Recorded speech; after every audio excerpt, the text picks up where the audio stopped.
லைட்டா பசிக்குதுன்னு பாகிஸ்தான் வரைக்கும் பிளைட்ல போயிட்டு இருந்தேனா திடீர்னு பிளைட்ல இன்ஜின் சீஸ் ஆயிடுச்சு.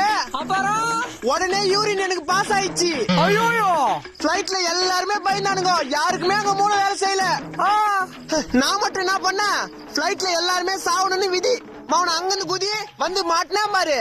எங்க? என் வீட்டு கொடிக்காவத்துல. உனக்கு அடிபாட்டல? அடா பரதேசி, மொட்டை மாடியில இருந்து கீழே குச்சாதானே அடிப்படும். நான் தான் மொட்டை மாடியிலே குச்சிட்டேனே. டேய் நீ சொல்றதெல்லாம் இவ்வளவு நேரம் கேட்டுங்கிறான் பாரு. நான் ஒரு லூசுரா. நான் அப்பவே சொன்னல மாப்பிள்ள, இந்த ஊர்ல எல்லாருமே லூசு பைப்புலிங்களா இருக்கானுங்க. இப்ப புரியுதா? இதுக்கு மேல நான் உயிரோட இருந்தேன். டேய் என்ன மாப்பிள்ள பண்ற?